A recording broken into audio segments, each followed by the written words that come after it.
Hi, this is Frank Rotz. Welcome to the channel. Today is about line winding without a machine or attachments. So I'm just going to keep these steps real concise. I'm not going to be real talkative about this. What I've done is I have a 5.5 foot spinning rod, and I have run fishing line all the way from the tip through all these guides. So that's your first step. You're going to run line through all your guides on a rod. I'm just using a 5.5 foot rod because this is on a workbench and it's easier enough for me to work with. Okay, so then you're going to tie a single overhand knot there, and then you're going to run it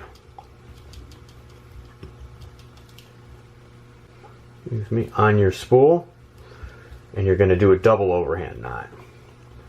So right here, you're just going to tie a double overhand knot. Got your tag end, loose drag, and then what you're going to do, you're going to tighten it down, and then you're going to pull this way, pull forward,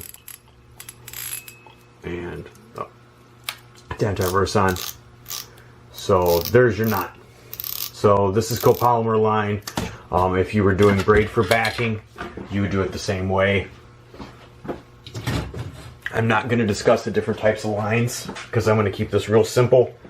It just seems like I was at work the other day and so many people, somebody suggested, Scott Bradley actually suggested at work, that you need to do a line winding video because it seems like we're still in the stages where not everyone knows how to do it without a machine. So what you want to do is you want to tighten your drag, okay? And then what you need to do, here's your keys right here, your line tension. It needs to be somewhere where this foregrip is, whatever you're comfortable holding, and you need to make sure you're winding that tension that's coming off the line is winding line on evenly here. So that's your big variable, okay? And you're gonna run the line.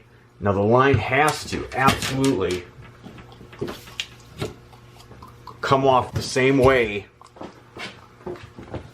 that you're winding it on. So it has to come off so the label's reading you. So label reading you and the length of the rod are your big variables that you're going to have to do. It's really simple to do this. Really simple. You can probably even do a double overhand knot if you weren't going to get down to the line. Okay, so what you're going to do is you're going to wind this so you're holding tension here and you're winding even tension. So kind of like this. Yeah.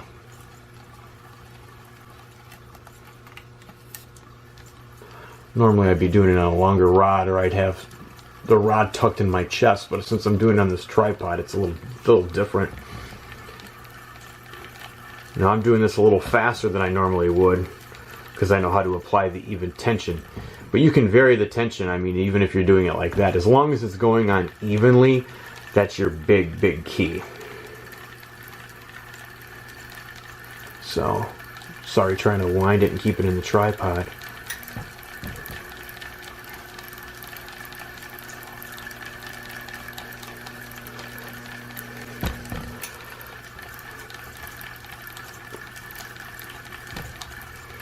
So there's a lot of reasons to learn to wind your own line. If you've been having people wind your line and tackle shop, what have you, Cabela's, someplace like that, and you need a line wound and they're not open or something like that, it's just good to know to wind your own line. So that's how you do it. Now if you were doing braid, you'd be doing it the same way, but I would imagine you'd have to have some gloves on or something to do your tension. With fluorocarbon, it would be the same thing. So as long as it's the length of the rod, you're cool. I'm doing this on a workbench. Normally I wouldn't be. I just would put it on the ground and I would sit in a chair because I probably would be a little bit more comfortable. So, and then we're going to wrap this up. You're always better off underfilling than overfilling. And on a spinning outfit, I will turn this light on. You should have 1/8 of an inch. Now this is a little more because it's an old school long cast taper, but somewhere around there, at least 1/8 of an inch from the lip to the spool. You do not ever want to underfill that. Overfill that. Underfilling it will definitely not hurt you as much as overfilling it. So that's how you do a spinning. And you're, oh, sorry, it's already getting a little loop. And your keys are, number one, line tension, even winding, length of the rod, spools facing you. So that's it. So feel free to watch it again if you want to see the technique. But that is the only correct way to do it without a machine for spinning.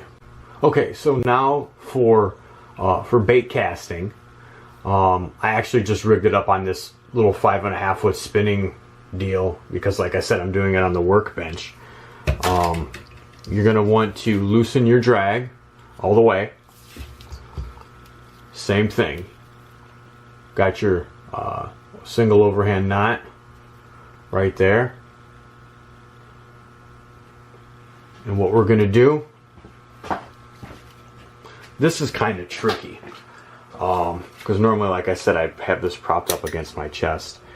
But you're going to run it underneath. You're going to take this. Let's see if I can focus this in a touch better. There we go. So, got your overhand knot, and we're going to run this through this front guide here, or line roller guide. Okay, so we're going to run that right underneath there, right through the front and underneath. Now I don't even have a pair of needle nose pliers, but what you have to do is you have to be able to grab that line that's underneath there with something. So I'm just going to use scissors and just be careful about it. It's not going to hurt anything. But that is the real kind of the tricky part here. So, because it's never that easy to do.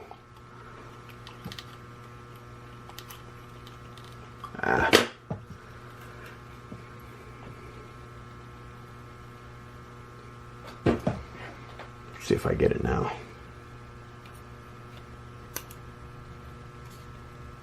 There, I got it. I highly recommend using needle nose pliers because you're not going to want to damage your spool.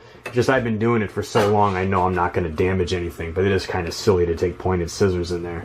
So I guess that's the one thing that I didn't get. And then again, you're just going to take, you're going to have that there, and you're going to pull your line through like that. Do a double overhand and pull that through. Tighten your drag back up, and you're in ready for business. Now, same principles apply here, except here's one thing that a lot of people don't do: tighten that drag.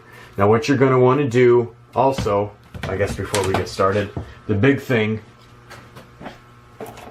Now I've got this in a line attachment here, but you have to have this so it's facing up, whatever you do. You don't want it facing that way like spinning. If you face it that way, you're in for a world of hurt with backlashes, period. So there's even some things I'm learning about tweaking as long as I've been doing my own reels, which has been probably for 13 years, or should I say 23 years. Yeah, I guess I'm not getting any younger. Okay, so got your line here, and like I said, I'm just doing this on a 5.5 foot spinning rod. Normally that wouldn't be what I would advocate. But it's the same principle. You want to apply some tension somewhere around that foregrip. So I've got it like right about there. And all I'm going to do, it's easier to, if you have like one of these things, to just apply the tension. Because this is actually just applying pretty much the tension for me. But one thing you have to be careful of is when you reel this in, it kind of tends to want to go on one side or the other. So what I kind of do is I kind of go to the left with it, and I kind of go to the right with it. Okay? There we go. So, sorry, the line winder got fouled. I don't know. It's hard to believe I've been doing this for many years because this isn't the highest grade video I've ever done. But it's springtime, and it's like time to wind line, so I guess we all kind of need to know how to do it. There we go. So like I said, you want that line winder facing up, and there. So kind of move your finger like that to the left, and then to the right, and then to the left, and to the right. And if it's it needs to be filled in one area, you just guide that line there in that direction. But constant line tension. This is reeling in pretty quick because it's like a higher gear ratio reel. There. Sorry, it's kind of hard to do both with this camera and tripod. But this is where you can run into issues, is even with a line guide, people would ask me, why does it go one side or the other? You kind of have to manually do it. And this is a high gear ratio, the other one was a low, so this is just burning that line on really good.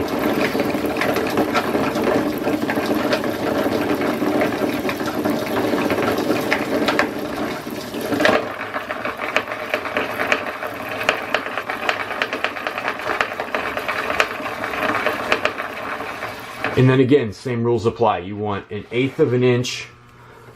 Let me turn that light on. You want 1/8 of an inch on your spool. You don't want to overfill it. So right about there is what you want. Maybe I would do a little bit more, and then I would call it quits. So you just want, you can see how there's 1/8 of an inch from that lip to the line, at least. I tend to underfill my bait casters a little bit more, because you really don't get any real advantages to adding more line to a bait caster, especially. Unless you need that line, you're better off doing 85 yards as opposed to 100 to 15 yards. Isn't going to really get you any more casting distance or help you. So that was spinning, and well, spinning first, and that was casting. And let me cut this line. If you don't have one of these things, one of these Plano attachments, just remember, casting, have someone hold it with a pencil like that.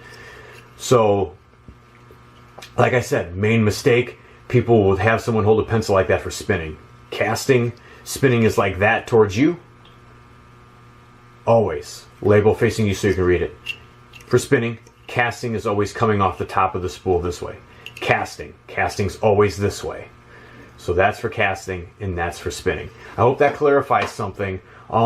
If you're in a hurry and you wind line and you don't face it the same way, the only issue you can run into is problems with tangles. So I hope that clarifies any questions that anyone has for line winding.